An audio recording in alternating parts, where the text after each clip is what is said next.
Hi everyone, welcome to Splinking in a Winter Wonderland, record linkage and deduplication in PySpark. My name's Ash Ward.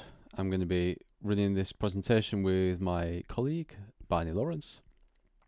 We both work for Simpson Associates, who are a data and analytics consultancy based in York in the UK. Barney, do you want to say a few words? Thanks, Ash. Hi, I'm Barney and I work with Ash. We're together on a team that usually focuses on local government and related data. Today we're going to be talking about data linkage and Splink.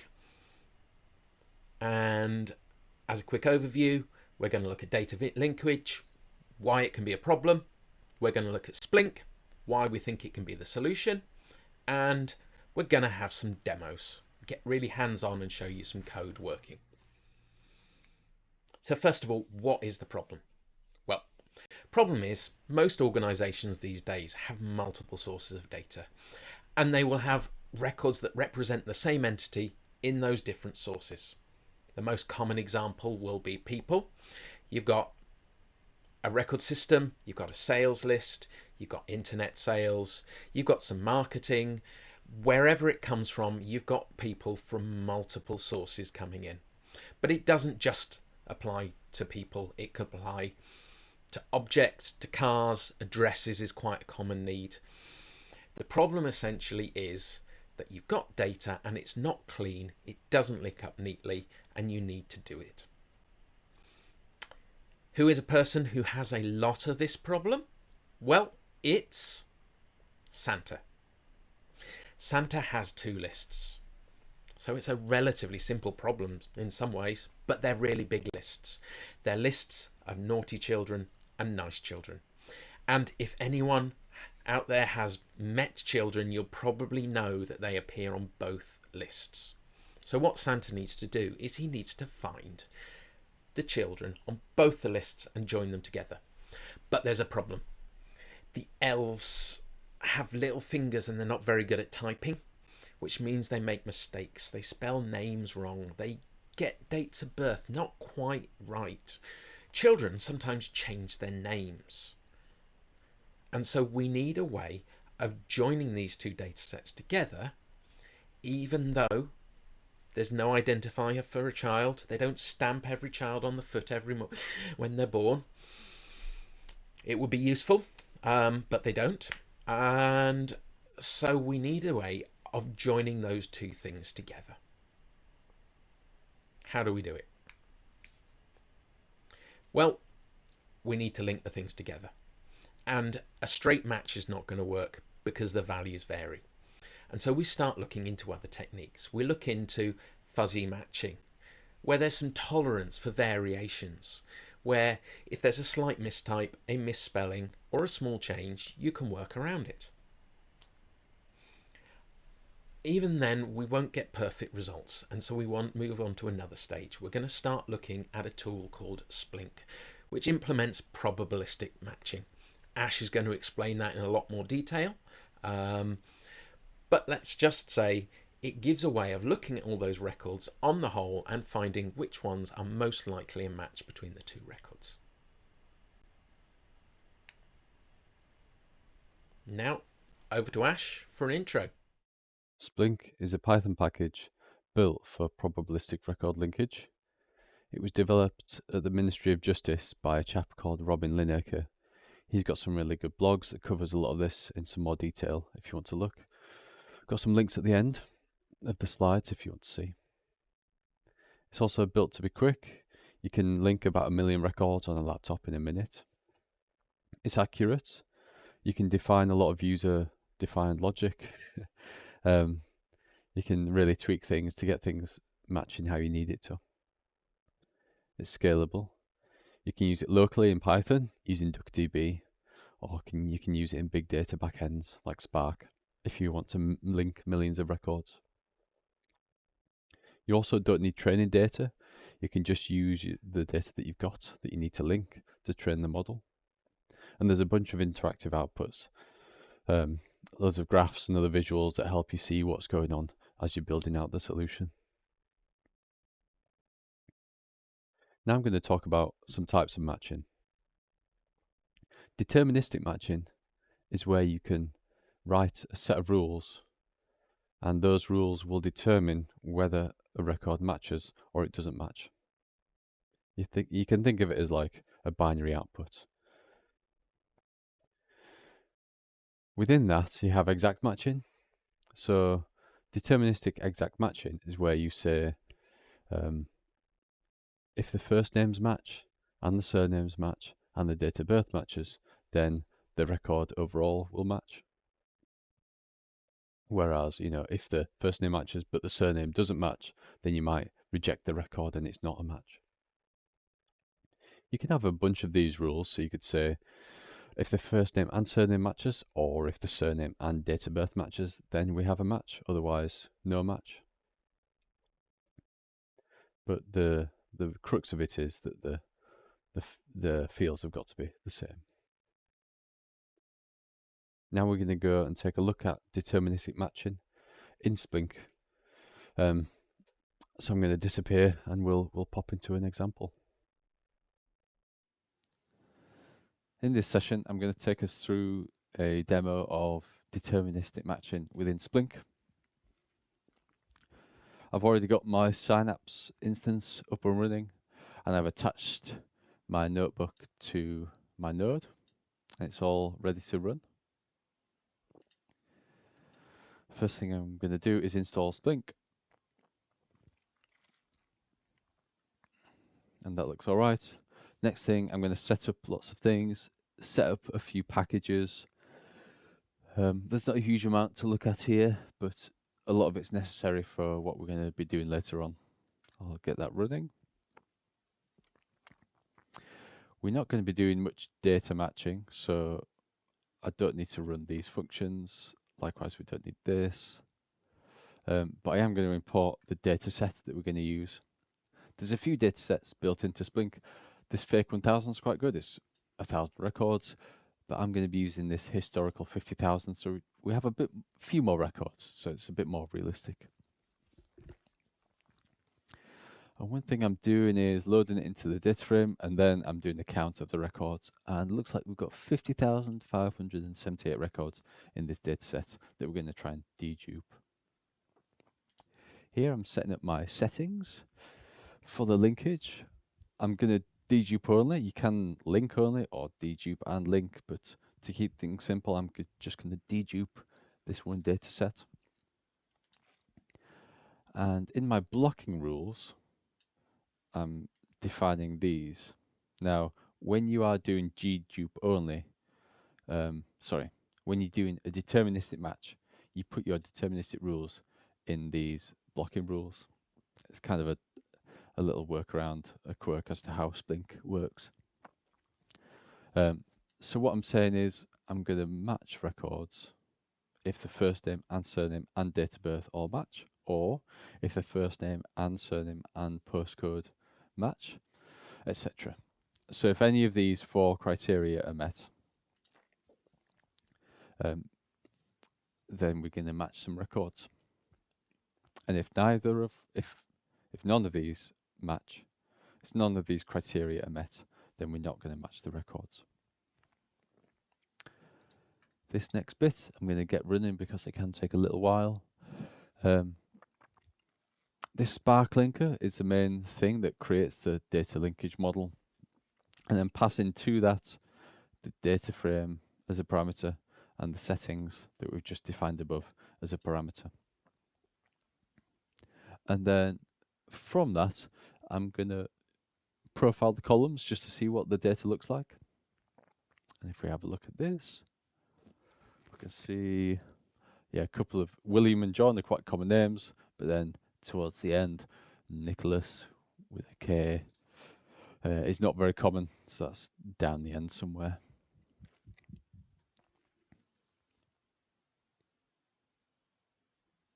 And the same for each of the columns. This next one's quite helpful. It shows us how many records are going to be linked using each of the rules. I mean, in deterministic matching, this is, you know, the total number of records that are going to be linked. But in probabilistic matching, we get to later on, it just shows us how many comparisons it's going to be running. So in this first one, yeah, we've matched about almost 40,000 records with this first rule. And then we get to just over 70,000 records with all the rules combined. And this second bar here, it's how many extra comparisons were added with this rule. So it could be that this first rule was met within the second rule, but it's only counting the additional ones. There we go. Counts exclude comparisons already generated by previous rules. Then this one actually generates the comparisons. It does all the hard work. This is the main thing that's doing all the linking. And then it gives us the output as a data frame that we can look at. So you can see, yeah, this record here with the 14 suffix is being matched against this with the 4 suffix. These are the date of births, postcodes, these are the names. So you can see first name matches, surname matches, and date of birth matches. So that's a match. And the postcode matches as well by the looks of it. Oh no, sorry. The postcode doesn't match. We've got none compared to this. Whereas this this row here, it's very similar, isn't it? The names match, the date of births match, and likewise the postcodes don't match. But that's okay, because we've already got the rule for first name, surname, date of birth.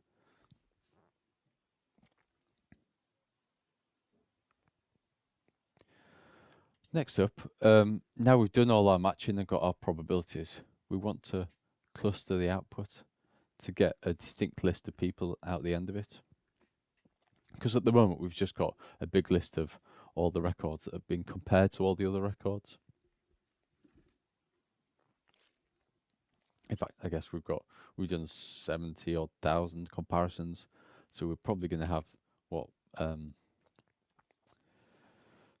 double that in the number of records that we've got.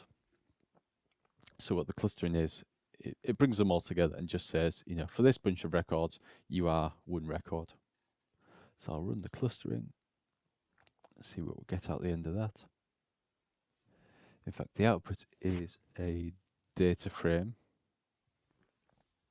And I'm in Spark, what I'm doing is I'm creating a view that I can then run some SQL on. So it's done the output.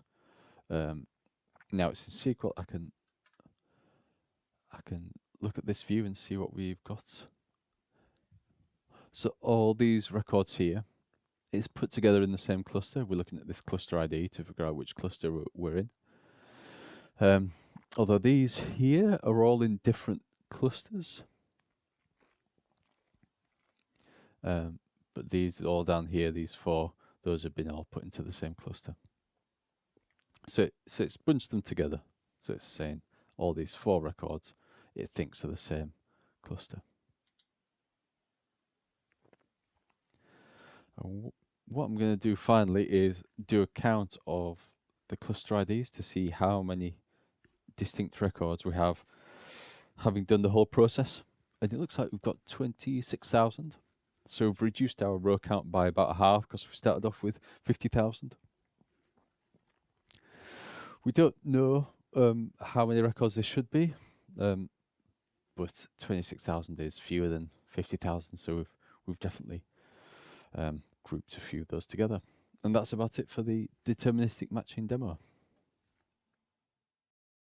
Now we've talked about deterministic exact matching, we're going to go on to talk about deterministic fuzzy matching. So this is similar to the matching we've just seen, except that the fields don't have to be absolutely identical. There can be a little bit of variation. So there might be a spelling mistake in one of the names, or the date of birth might have been entered with some of the digits swapped around, something like that. So it just accounts for things not being exactly bang on.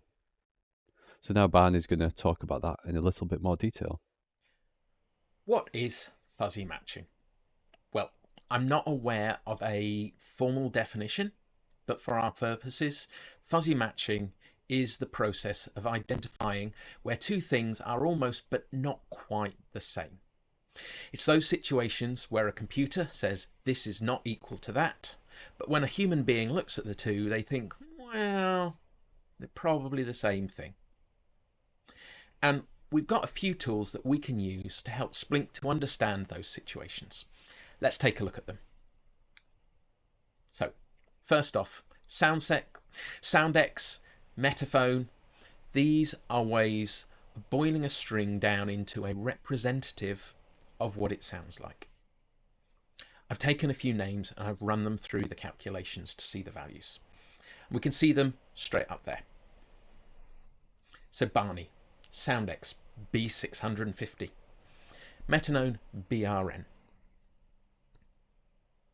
If we look at the next line, we've got Barney again, but it's been spelt different.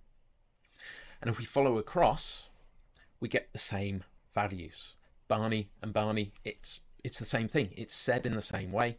It's the same thing, even though the text, the exact letters aren't the same. And so we want this representation to tell us that the things are similar. But we can move a little bit further out. And this is where this maybe starts falling down. Bernie. Bernie sounds a lot like Barney. I know it because I had a boss who used to call me Bernie. Always. It gets the same SoundX. Moving on down the list of other things staff members call me on a regular basis. Barry. Barry is more different. And SoundX understands that.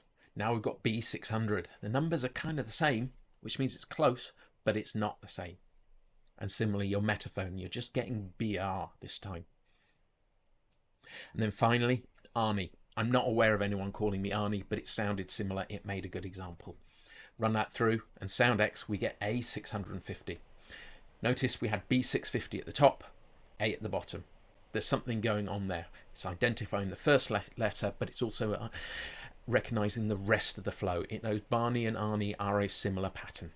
And the same for the Metaphone. We're getting ARN. I don't really use SoundX often in Splink, but it's a good introduction because I think most people are fairly familiar with it. It's built into SQL Server. You'll see it flying around a lot. And there are features built in where you can feed those SoundX values in to your comparisons to help build up some level of comparison. But next up, something I do use a lot more often. Damoreaux-Levenstein distance. It's a very fancy name for actually what's quite a simple concept. If anyone remembers those old word puzzles where you started with one word and you had to gradually change them to get to another word, this is essentially that as a mathematical calculation. So again, we've got that Barney and Barney example with the misspelling. And what this calculation is going to do is it's going to have to figure out how many steps are needed to move from one to the other. And it's fairly simple. We've got Barney with a Y. Delete the Y, one step. Add an I in between the N and the E, 2 steps. 2 steps different. So there's a bit of difference, but not a lot. And the higher that number will get, the more different that text is in terms of changes. How many changes need to be made, how many typos someone would have to make for that to be an error in a record system rather than a completely different value.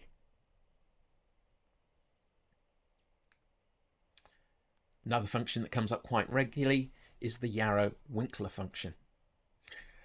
This is quite similar to the Levenstein comparison in a way, but instead of giving us a fixed number of changes, it's giving us a percentage. So we can see the differences, and it also focuses more towards the front end of the name. And so here we've got Barney. Barney IE gets 93%. Bernie gets 80%. Barry gets 87%. We've gone up because Barney and Barry as far as this is concerned, sounds more similar than Barney and Bernie. It's that BA.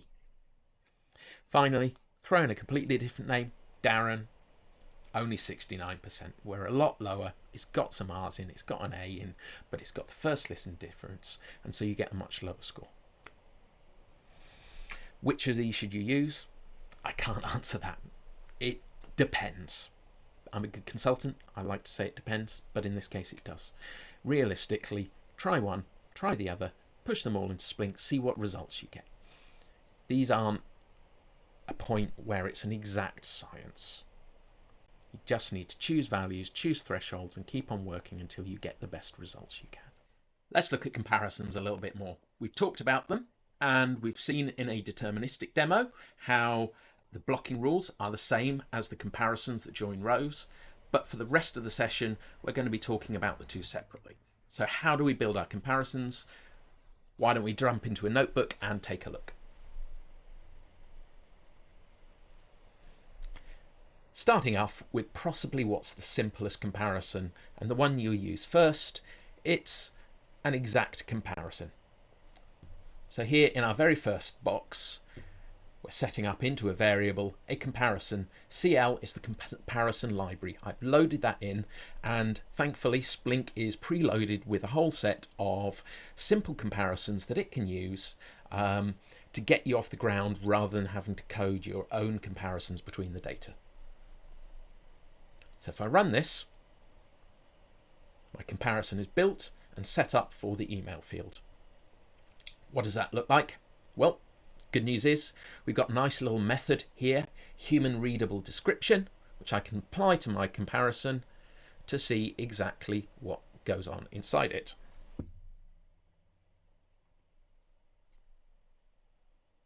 And there we go. So we can see here our comparison. And it's in fact built up of 3 different levels. Why is that? Well, it's because when we think about whether something is equal or not, there's actually more than one thing to think about. I've just said 2 of them. I've said whether it's equal or whether it's not. But as good data people, we all know there's the problem of nulls, and we need to handle that as well. We don't simply want to think something is the same and something is different, because the meaning of something being the same, something being different, and something being totally blank may not be the same. Imagine I've got 2 source systems. One of them stores middle names, the other doesn't. I don't want to punish those matches simply because the middle names aren't there. And so when I generate it, we've simply got those 3 levels coming out. Null level, exact match, and all other comparisons. I don't explicitly have things are different. It's simply a matter of elimination. Anything that isn't null and anything that isn't equal must be unequal.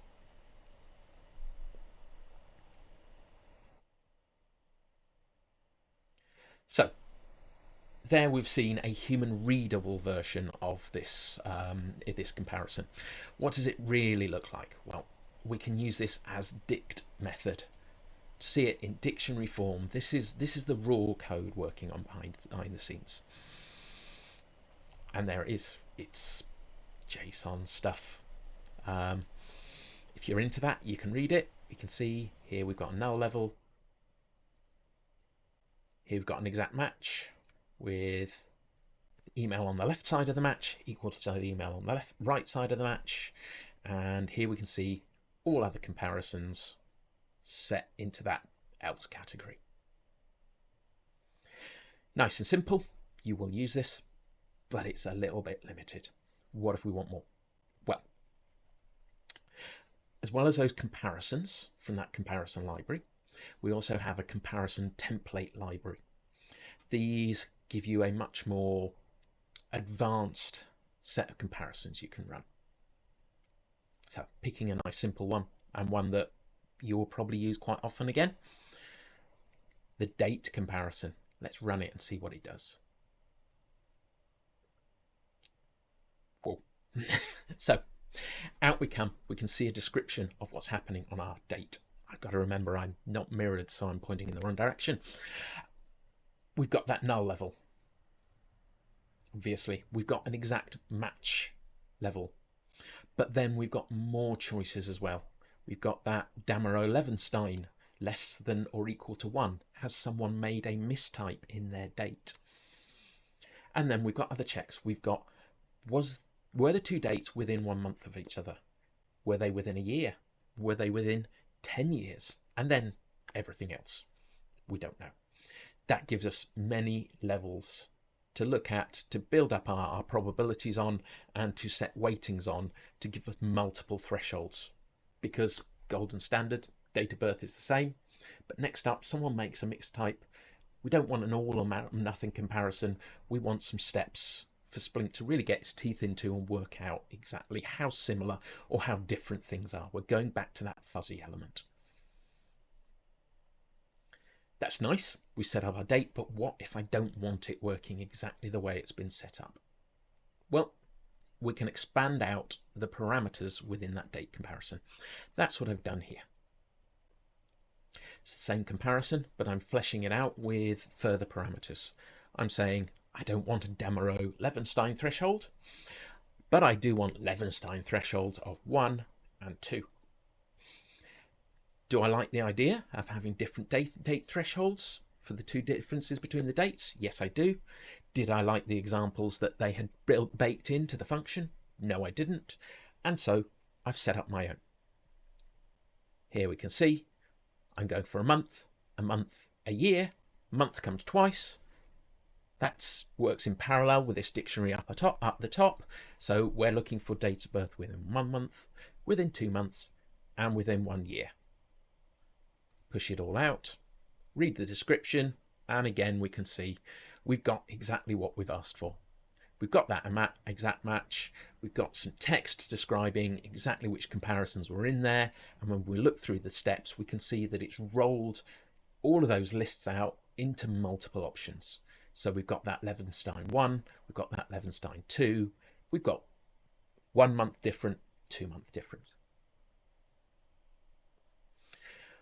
What if we want even more comparison or even more flexibility than that? There is a point where these templates are good, the examples are good, but you want exact control of what's happening. And that's where we go down to the next level and we start controlling the comparison levels rather than building a whole comparison.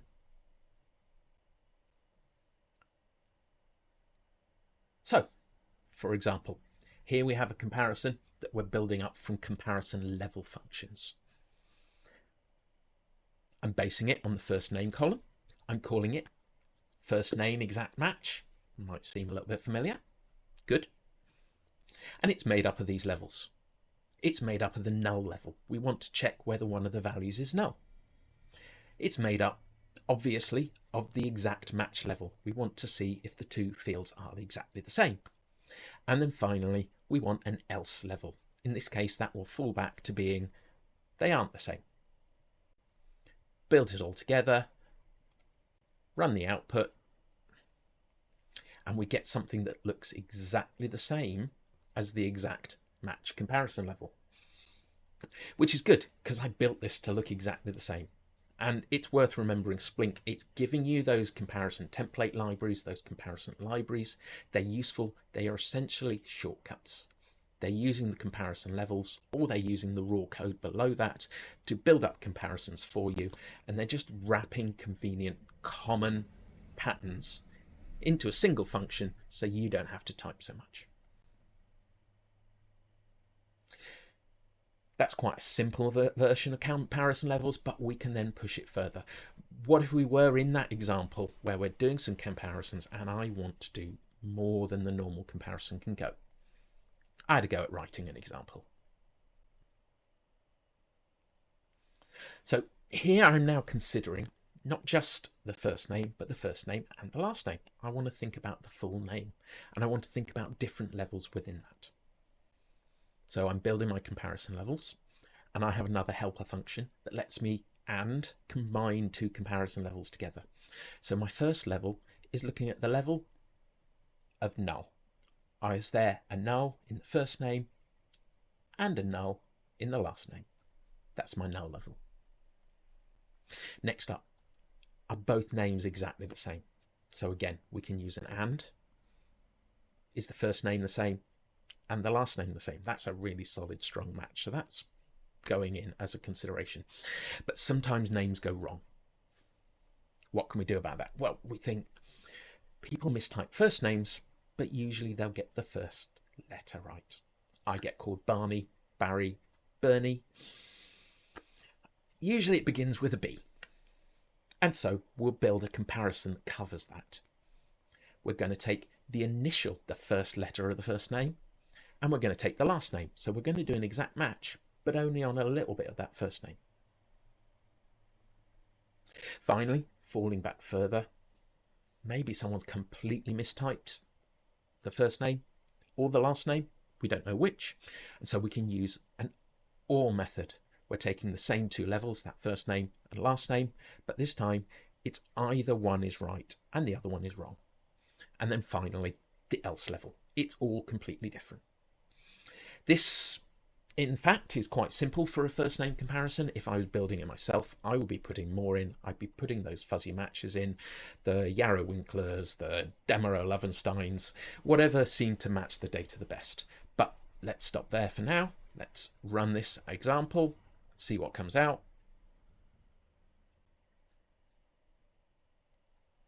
And we've got some comparisons. Duck out of the way. There they are. And that's the process. There is, in fact, a name comparison template and a full name and a first name one, which you probably use instead of this, but it works as a good illustration. Those are all the examples, but there is one more level. I'm not going to show you the raw code because, in fact, I have already shown it. The final level is to simply write the function, write that dictionary for the comparison at its very base level. What does that look like? It looks like the code we saw further up when we pulled that as dictionary. I'll just scroll back up to it. There you are. This comes out when I split a comparison into its raw components. I can just write those raw components. It's rare you need to. There's a lot of flexibility in the comparison levels and so on, but there may be a point where really you want to leverage that raw SQL comparison to do something that is not normally supported, and that's the last resort, putting the thing in its very rawest form. All of these can then be stashed into variables and pushed into the settings file when you're building your Splink template, or you can use them directly when you're doing that setup. So in deterministic matching, we either had the records matching or not matching based on whether the fields matched or didn't match, fuzzy or exact. Whereas with probabilistic matching, we're going to end up with a probability that the records match based on how well the fields matched. So in here you can see we've got if the first names have a match, we'll end up with a weight assigned to that. Then if the surnames match, we'll have a weight based on that. And then we can sum up all the weights and end up with an overall likelihood that the record matches. And this is what Splink does. And Splink more specifically uses the Faligi-Sunter model of probabilistic record matching to do its calculations. And it's based on Bayesian probabilities, and it does require you to train the model based on real data rather than guessing the weights. And like we saw before, the weights for a record are equal to the weights for one field plus the weights for another field plus the weights for another field. But in a bit more detail, each of these field weights can have different values based on how good the match is. So if it's an exact match, it'll be a large positive. If it's a fuzzy match, it'll be a small positive. If it's non-match, it'll be negative. And you can have a lot of different types of fuzzy match in between. For example, all that stuff that Barney's just talked about, all those can be many different levels of fuzzy match. So to talk a bit more about Bayes' theorem, which is kind of the basis of the whole model, we want to know the probability that a record matches based on whether a field matches or doesn't match. So we know the field, we know the fields, we know if they match, but we want to know if the records match. I've put together a bit of an example to try and highlight what Bayes' theorem does. So we've got 1,000 records here. Of those, we've got 10 record matches, and of those, 9 the fields match. So we've got a positive match, and that the fields match and the records should match. However, we've got 1 of those, which is a false negative. So this is where we're seeing some kind of error. Maybe it's a clerical error, someone's typed something a bit wrong. That's our false negative. Over on the right hand side, we've got the record doesn't match. So this is going to be most of them, to be honest. You know, in a large data set, the chance of any 2 records matching is going to be quite low. So most of them, the record's not going to match, but also the field's not going to match. They're going to be a different person. They're going to have a different name. You know, Alex Smith is going to have a different surname to Bobby Tables if they are indeed a different person. However, in this area, in this category, we're also going to get some false positive because some people have the same surname, some people have the same name. So that's those. But if you look at this table overall, if the field doesn't match, we can see that 1 in 900 records match. Whereas if the field matches, we've got 9 in 90 records matching. So we've got, you know, approximately 1 in 10 here. Exactly 1 in 10 here, and about 1 in 1,000 here. So if the field matches, the chances of our record matching have gone from 1 in 1,000 to 1 in 10. So if the field matches, it's going to be a good indicator that the records do match. So that's Bayes' theorem, sort of highlighting the idea behind it. But to get a bit more detailed, the Felighi-Sunter model uses M and U values for matches and non-matches. And when we're talking about record matches, we're talking about the probabilities. When we're talking about probabilities that the record matches, we're talking about M values. And if we're talking about probabilities the records don't match, we're talking about U values. And these are the values that we're going to have to train later on in our model. So a slightly different example here. I've been talking about, in this one, I'm going to talk about month of birth. So in 100 matches, I'm expecting a 5% error rate. So 5% are not going to match, but 95 are going to match. And in 1,000 non-matching records, I'm going to say, because we're talking about month, 1 in 12 months are going to randomly match. So that's our 83 out of 1,000 that are going to randomly match, and our 917, our 11 out of 12 in 1,000.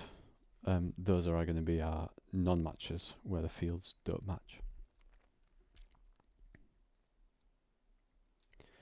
And what we do from there is we calculate the Bayes factor, which is the M divided by the U. So if the field matches, we can calculate our Bayes factor to be 0.95 divided by 0.83 to say that if the fields match, the chances of the records are 11.4 times more likely to be a match.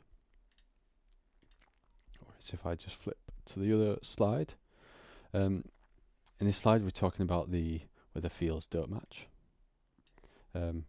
Our Bayes factor here is going to be M divided by U again, but this is 0.05 divided by 0.971, which is going to be 0.00545. So if the fields don't match, the records are 0.005 times more likely to be a match. And I think it's easy to think to consider it the other way around.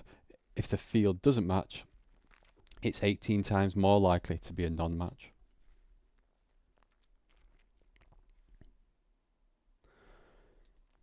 So for completeness, there's something else we've got to talk about, and that is the prior odds, which is the overall proportion of comparisons which are matches.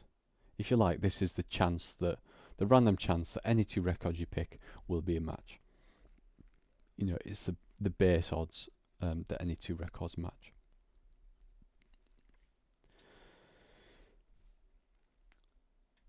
And the way you calculate odds using Bayes' theorem is you take the prior odds and multiply it by the Bayes factor for each of the terms. However, it's a bit more easy to deal in terms of weights and sum a bunch of weights rather than multiply a bunch of things, because then you can compare weights individually rather than just, it's a bit weird when they're all multiplied together. It's hard to sort of compare different weights, and to do that we take the log 2 of all these factors and odds and end it with the match weights for a particular record being the prior weight plus each of the weights for each of the field comparisons. So in summary, we need to calculate the following to fully train a model. We need to calculate the m-values, and we find these using known matches. And we have to do that in the model by taking all the data and giving them some matches that we know will be valid. We need to feed some deterministic rules and say, actually, we assume based on these deterministic rules that these records are going to match. And you train the other fields based on those matches. The u-values are a bit more easy to calculate, because that's the probability of matches and non-matches of the fields given the records don't match.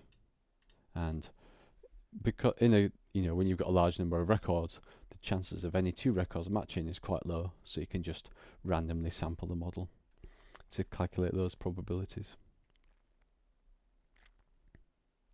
And finally, the prior odds. We can estimate that again using deterministic rules, or just provide a value. If you know the proportion of your records that should be matches, then you can just give a value. But often we'll use deterministic rules. Give it a bunch of rules, say that we think if first name, surname and date of birth match, we think those are going to be a true match. But then go on to say, but given these deterministic rules, we think that these rules will only account for half of the matches. So if deterministic rules find that 10% of things match, you'll multiply that by the proportion to say, actually, we think overall 20% of records are going to match. And this is the one that is a slightly more of a dark art than the others, and it does help if people know the data and might roughly know what percentage of values should match. And then once the model's trained with its m-values, u-values and prior odds, what we do then is we compare all the rows in the model to all the other rows and calculate these probabilities, these weights, pairwise. Nope, we don't do that. If we compared all rows with all the other rows, we would end up with a lot of comparisons. If we just have 10,000 rows and we multiply that by 10,000, to give us all those pairwise comparisons, we're going to be do 100 million comparisons, which it doesn't take many rows for that number to be pretty large. The solution to this is to block the data. What I mean by blocking is put it into bins and say that within this bin we're only going to compare matches within this certain bin. And the blocking rules we tend to apply in this case is we make an assumption, and we assume that at least one or two of the fields are going to be exact matches. So in this example I've got here, we would block on first name and we'd block on surname, and that might be it for the model. We would assume that among all matches that they would at least match on surname or match on first name. So if I blocked on first name, Alex would get put in its own block, but then the two Alexandras would get put in a block together. And then the two Smiths, if we blocked on surname, the two Smiths would get put in the block, and also Smithy would get put in a block which contained all the Smithies. And then when all the pairwise comparisons were done within each of those blocks, these two Smiths would get compared, and then these two Alexandras would get compared. And you'd often do it with multiple fields. I've simplified it quite a bit.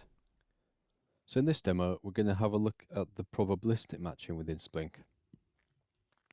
Again, I've got my Synapse workspace booted up, and I'm connected to my Spark pool. First thing I'm going to do, like last time, is install Splink. And then the next thing I'm going to do is run that setup script with all the functions and config that we ran last time as well.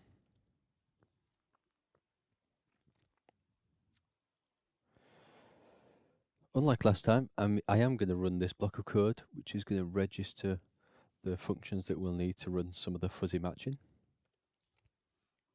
This has the Jarrow-Winkler matching and the Lev-Demaru distance. We'll definitely use those two later on.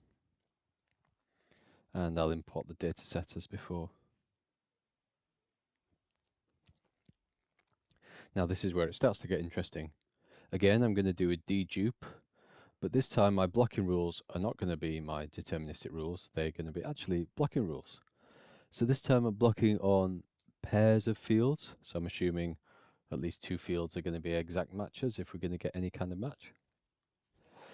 For example, here I'm blocking on surname and postcode. So all entries with the same surname and also the same postcode are going to get put into the same block for comparison.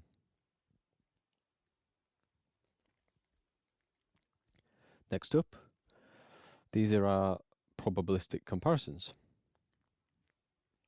So I am going to include exact match, so if first name is an exact match, we're going to get a positive result.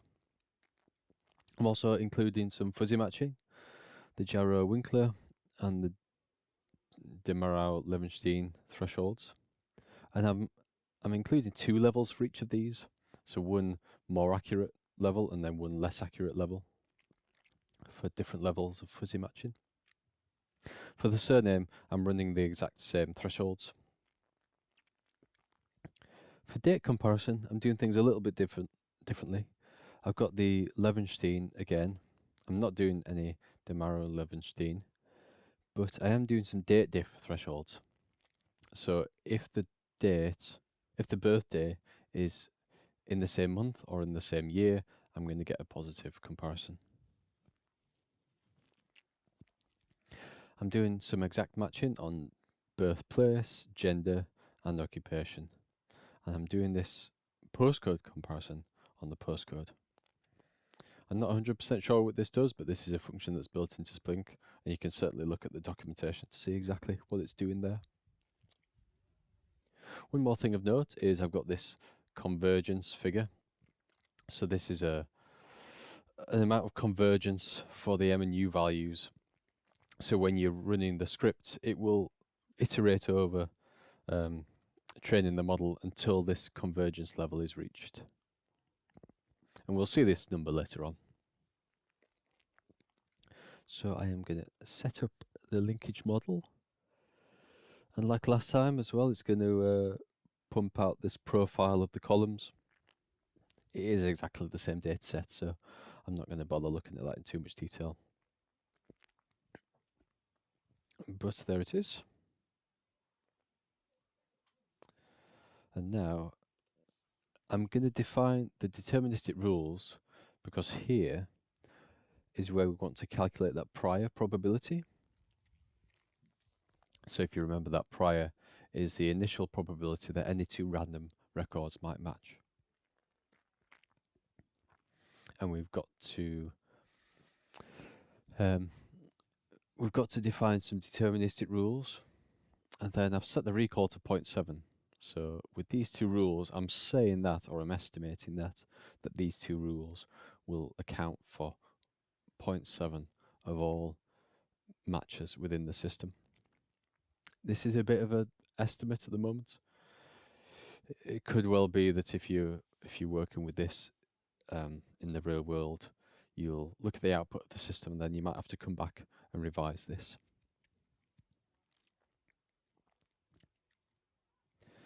So the probability two random records match is 6.43 times 10 to the minus 5.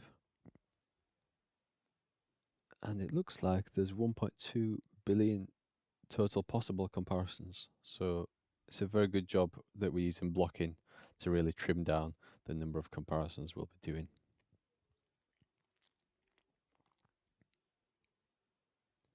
Here are the number of comparisons that we'll get based on the blocking rules. So we're looking for a number less than 1.2 billion. And yeah, that's looking good. We've got just over 400,000. So that's a much more manageable number to compute in a reasonable amount of time. Next up, we are going to calculate the U values. And as I mentioned before, you can do this with random sampling. So I'm going to get this running, and it's going to do that random sampling and estimate the U values. After that, we're going to go into calculate the M values. And if you remember, the M values needs real matches to be able to calculate the M values. So again, we're passing it some blocking rules.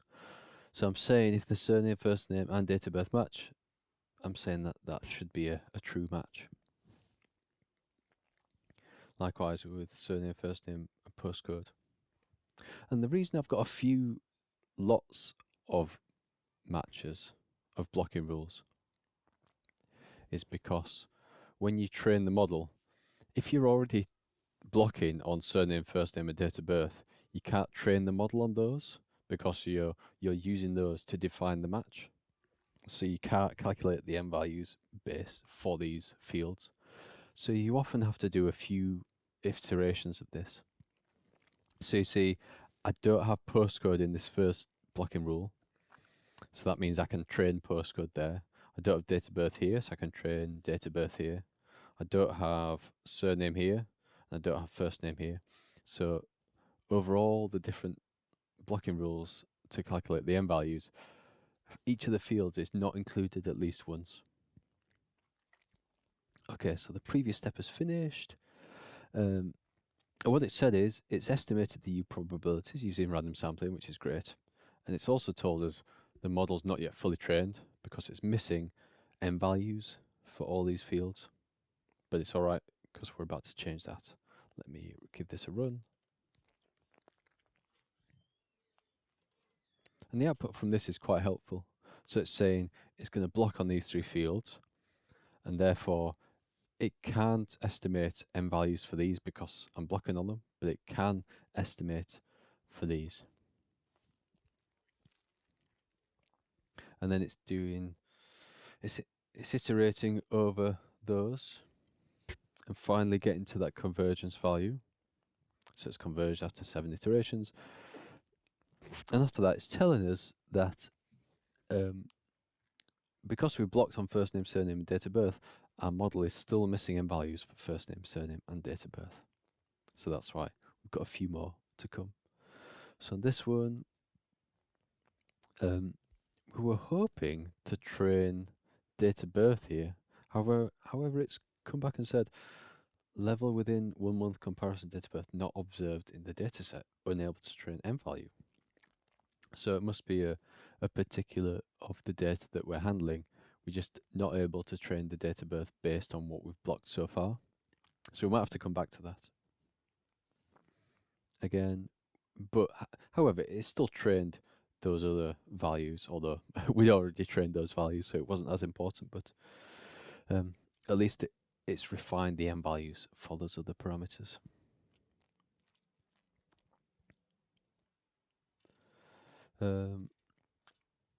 Again, we've blocked again, and this time we've trained for surname, so that's good.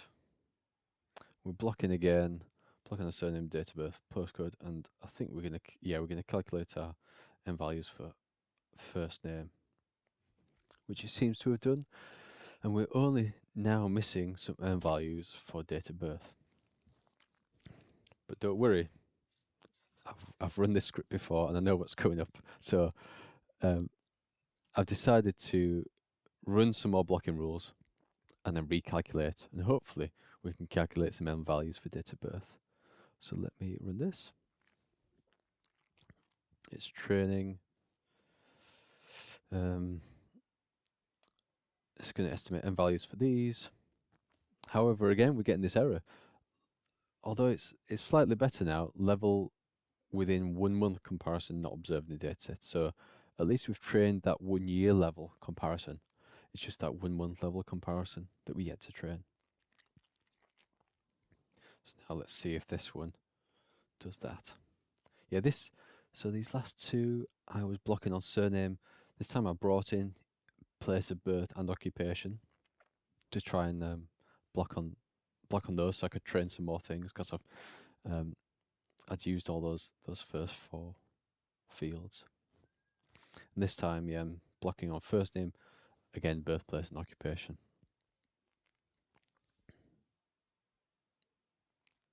However, it might be that this is overkill, and actually the 1 month and 1 year levels are not very good, so maybe we don't want to bother with those.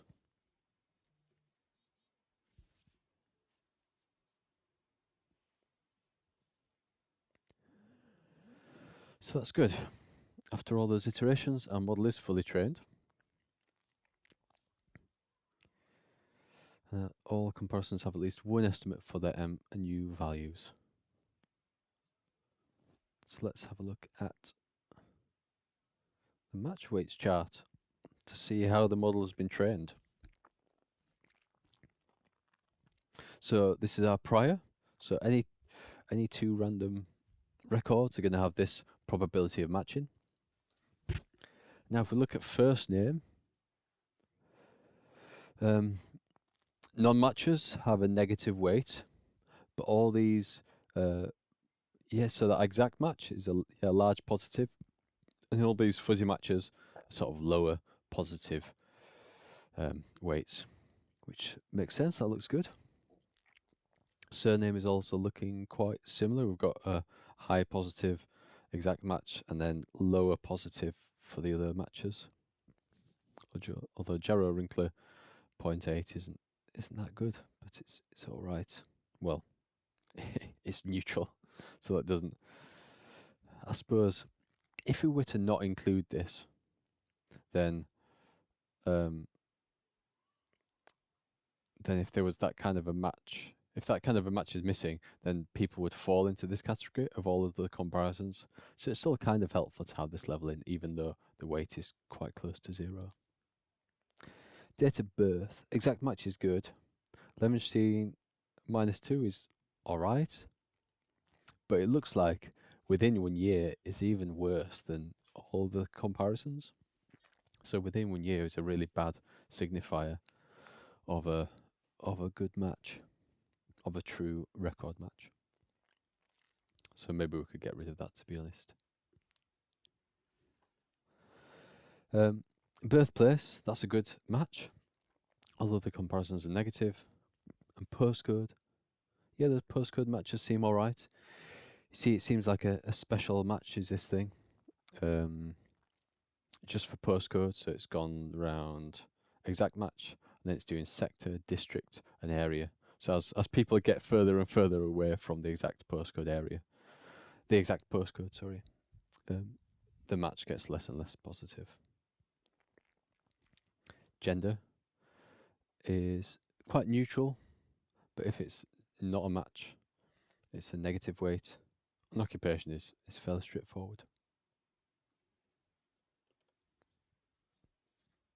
So this next chart is quite helpful, showing us the number of records that will be linked depending on where we draw that line in the sand of probability.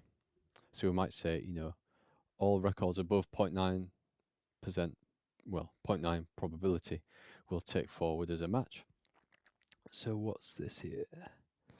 So if we find 0.9 there, so if we say, if we choose 0.9 and we say we're going to match all records with a probability greater than 0.9, it means that sort of around 2% of records are not going to get matched, which seems reasonable.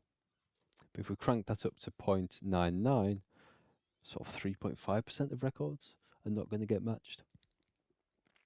But if you get really scrupulous and say, I only want 0.99995, it means that 14% of your records are not going to get matched. There's always going to be this trade-off between accuracy of match and number of records that are going to get matched.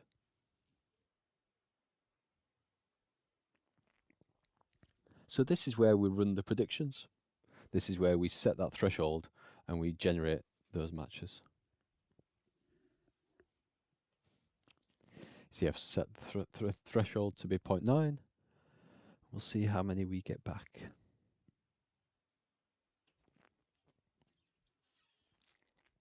So after this, we're going to pump out the results in a data frame and just have a look at a few of the results. You can see a few of the probabilities are pretty good. That'll be those deterministic rules that we've set. But then where it's less than 1, the probability is going to be variable. It'll be based on those comparison rules that we built in. So these two here. Oh, in fact, we just need to look at one row, don't we? Because a single row compares 2 results. So it's comparing these two here. First name is Bert and the other name is Leaf. So they're close-ish.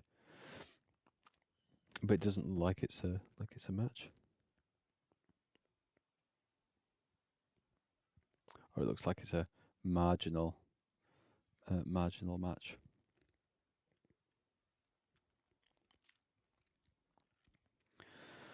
So these are all our comparisons. And next we're going to do that clustering as we did before to generate that distinct list of people.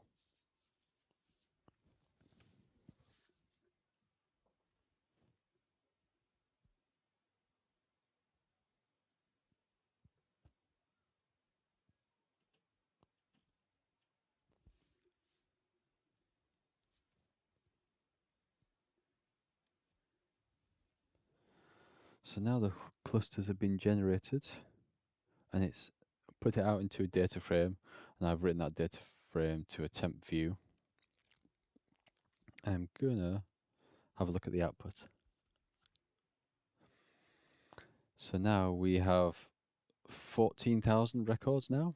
So we've started with 50,000 and we've deduped them down to 14,000. And we've done a bit of a better job than our 26,000 that we did with the deterministic matching.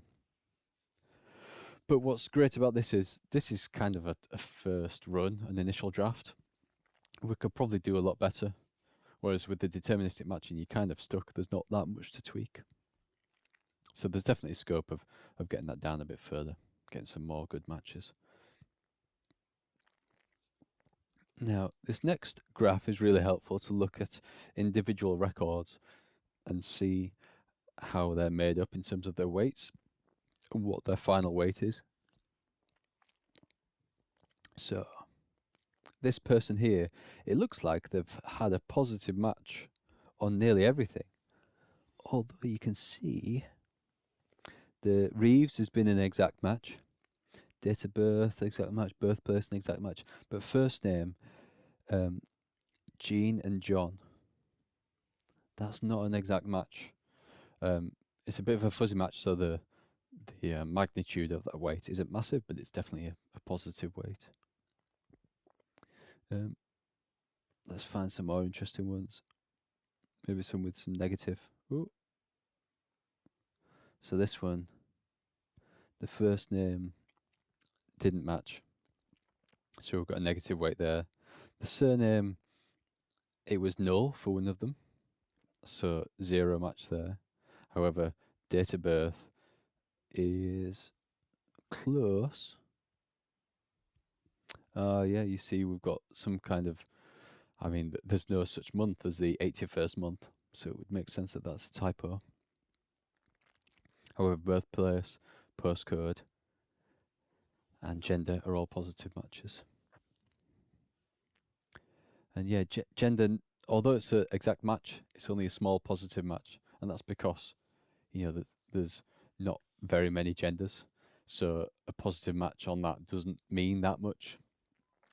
Whereas there's lots of postcodes, so a positive match on a postcode means a lot in terms of its probability that it's a match.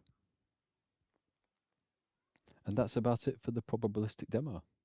Next up, I'm going to talk about some of the more advanced features of Splink that we didn't have time to fit into some of the demos. One of the first ones is the ability to tune the weightings. So after you've trained the model, you can output those M and U values or those other variables within the model and have a manual tweak of them, or indeed you can tune them again with some other training data. The floor is kind of open for you to do what you want to do with them, which is really helpful. Another thing you can build into your model are term frequency adjustments. So this adds almost another level of Bayesian probabilities to the comparison to make your matches a bit more accurate. So let me describe in a bit of detail an example so you know what I mean. Noah appeared in our data set 1 in 71 times, whereas Michael appeared 1 in 427 times. So because Michael is a rarer name, if you match with another Michael, it means that there's a greater chance that it's a true record match. Whereas if you match a Noah, it means that there's more other Noahs in the data set. So if you do match, it kind of means less because there's a greater chance of it being a false positive. So that's the idea. The idea is if you match on certain names, you'll get a boost in your weightings, but if you match on other names, you'll get a reduction in your weightings. Here are a few of the graphs that Splink can spit out. I'm not going to talk about all of these in loads of detail, but just to talk a bit more about term frequency adjustments, you can see this is the output of the different match weights for different terms. So you can see Oliver and Jacob are quite common names, so they're going to bring the weightings down. They're going to reduce the chance that those are a good match. Whereas names like Amelia and Kirk are less common, so those are going to give you a boost in your match probability for the record. We already saw the waterfall chart earlier, but you can see in this one that you didn't see before, we've got that term frequency boost because Robert is a slight positive match weight, so it's a slightly uncommon name.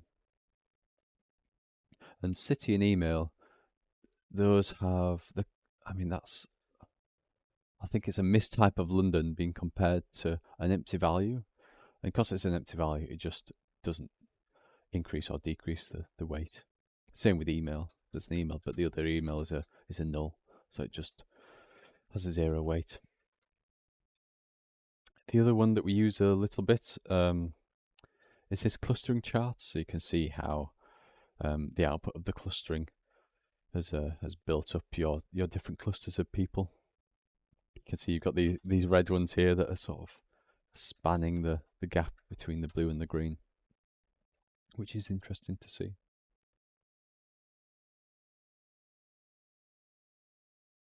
A big thing to consider once you've done all your matching is that matches are only estimates, and you might want a bunch of humans to confirm these or reject these.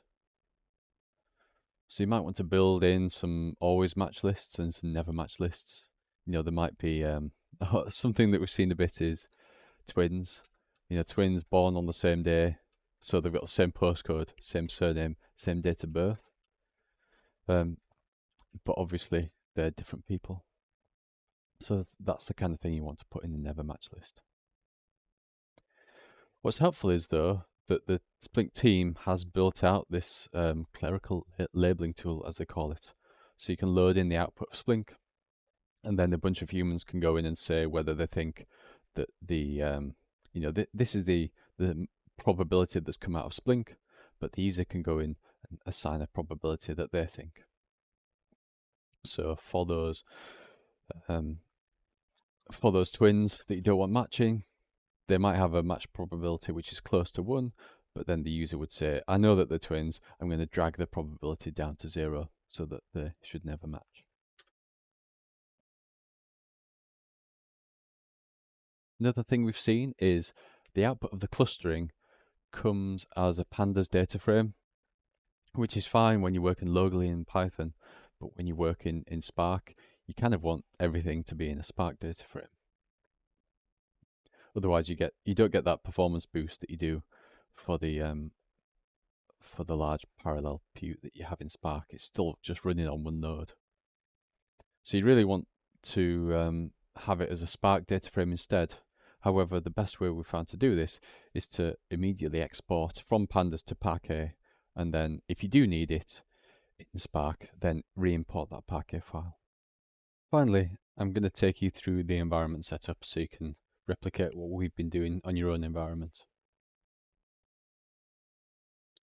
The first thing to do is to get a Spark pool up and running, whether that's to create a new one or to use an existing one. Then you'll likely want to download that jar file that we used for the comparisons. This is documented in the Splink documentation, but if you follow our link, that's probably a quicker way to get there. Once you've downloaded it, you just need to go into Synapse, and if you click on your settings thing here, go to Workspace Packages, you can then click Upload, and then the jar file will be uploaded. But once it's uploaded, you need to assign it to your Spark pool. So you need to go into the settings for the Spark pool, and then add it to there so that the Spark pool is actually running with that jar file. Next up, you need to load your data into Synapse. It needs to go into a Spark data frame. Alternatively, you might not want to use your own data. You might just want to use the demo data that's in the Splink package, in which case you don't need to bother too much with this. But if you are loading your own data, beware that Splink only accepts column names, which have lowercase letters and underscores. Any other characters, it's not too happy with. And finally, you might want to import the notebook or two that we've been using from this presentation. In the next slide, I've got a link to the GitHub where you can get hold of it. But if you are importing it, just go to the Notebooks tab within Synapse, go to Notebooks, click on the 3 dots, and there's an import option there.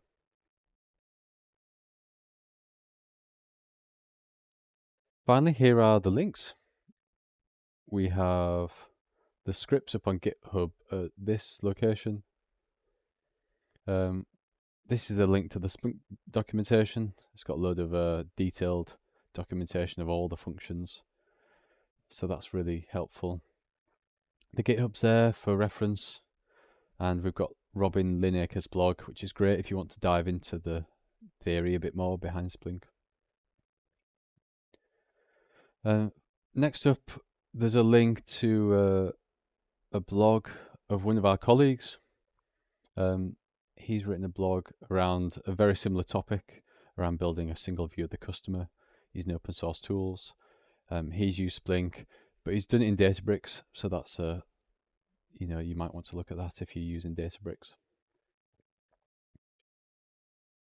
And finally, there's that jar file if you want to run those comparison functions that we had earlier on. Finally, thanks for making it this far. And if you want to get in touch, feel free to do so. We're on all the latest tweeting places and the LinkedIn as well. So yeah, thanks for watching. Have a good Christmas.